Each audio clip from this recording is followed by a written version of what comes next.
Hi అండి. అందరికీ నమస్కారం. Welcome to my channel. ఈ వీడియోలో ప్రభుత్వ ఉద్యోగులకు 40% ఫిట్‌మెంట్‌తో కొత్త పీఆర్సీ అమలు. దీనికి సంబంధించిన పూర్తి వివరాలైతే వీడియోలో తెలుసుకుందాము. వీడియో అయితే ఎక్కడే కానీ స్కిప్ చేయకుండా ఎండ్ వరకు చూసేయండి. అప్పుడే ఇన్ఫర్మేషన్ పూర్తిగా అర్థమవుతుంది. అలాగే వీడియో చూస్తున్న ప్రతి ఒక్కరు వీడియోకైతే లైక్ చేయండి ఫ్రెండ్స్. ఈ వీడియోని తోటి ఉద్యోగ అపేక్ష మిత్రులతో అయితే షేర్ చేయండి. కొత్తగా మన ఛానల్ చూస్తున్న వారు ఇంకా ఎవరైనా సబ్స్క్రైబ్ చేసుకోకుంటే వెంటనే మన ఛానల్ సబ్స్క్రైబ్ చేసుకోండి. సో దీని ద్వారా నేను చేసే లేటెస్ట్ వీడియోస్ అన్నీ మీ వరకు రీచ్ అవుతాయి. ఇక ఆలస్యం చేయకుండా వివరాలకైతే వెళ్ళిపోదాము.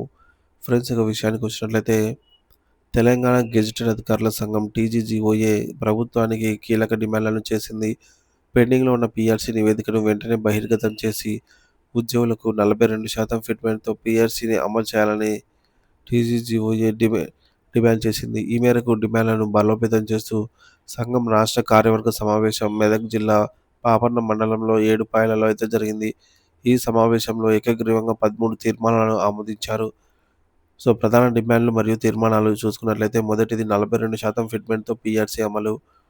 తెలంగాణ ఉద్యోగులకు 42% ఫిట్మెంట్‌తో కూడిన పీఆర్సీని వెంటనే అమలు చేయాలని టీజీజీఓఏ ప్రధానంగా డిమాండ్ చేసింది.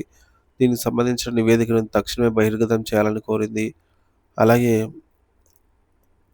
రెండవది పెండింగ్‌లో ఉన్నటువంటి 5 డీఏల విడుదల. ఉద్యోగులకు పెండింగ్‌లో ఉన్న 5 కరువు భత్యాలను డీఏలను తక్షణమే విడుదల చేయాలని తీర్మానించారు. మూడోది ఉద్యోగుల ఆరోగ్య పథకం ఈహెచ్ఎస్. ఉద్యోగులకు మెరుగైన ఆరోగ్య పథకాన్ని ఈహెచ్ఎస్ అమలు చేయాలని, దీనిలో ఎదురవుతున్న సమస్యలన్నిటిని పరిష్కరించాలని డిమాండ్ చేశారు. నాలుగోది సిపిఎస్ రద్దు. కాంట్రిబ్యూటరీ పెన్షన్ స్కీమ్ విధానాన్ని రద్దు చేసి పాత పెన్షన్ విధానాన్ని ఓపీఎస్ పునరుద్ధరించాలని టీజీజీఓఏ చాలా కాలంగా డిమాండ్ చేస్తోంది.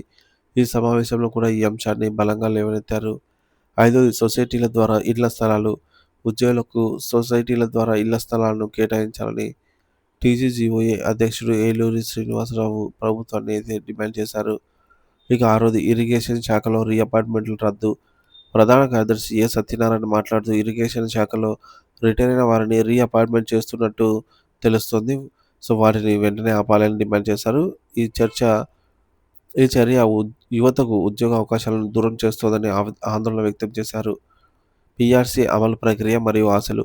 పీఆర్సీ అమలు చేయడానికి ముందు నివేదిక బహిర్గతం కావాలి.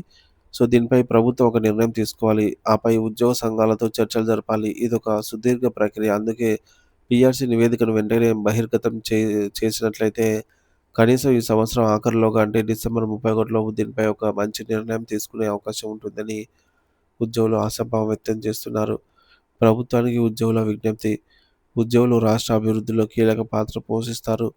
వారి న్యాయమైన డిమాండ్లను ప్రభుత్వం సానుకూలంగా పరిశీలించి వెంటనే ఈ యొక్క పీఆర్సీని అమలు చేయాలని, పెండింగ్ డీఏలను కూడా విడుదల చేయాలని, సిపిఎస్ రద్దు వంటి కీలక అంశాలపై త్వరగా నిర్ణయం తీసుకోవాలని టీజీజీఓఏ నేతలు విజ్ఞప్తి చేస్తున్నారు. తద్వారా ఉద్యోగుల ఆత్మస్థైర్యం పెరుగుతుందని, అది రాష్ట్ర ప్రగతికి దోహదపడుతుందని అయితే వారు ముఖ్యంగా పండుగల సీజన్‌లో ఈ డీఏలను నెరవేర్చడం వల్ల ఉద్యోగుల్లో ఆనందం వెల్లివిరుస్తుందని కూడా ఆశిస్తూ ఉన్నారు.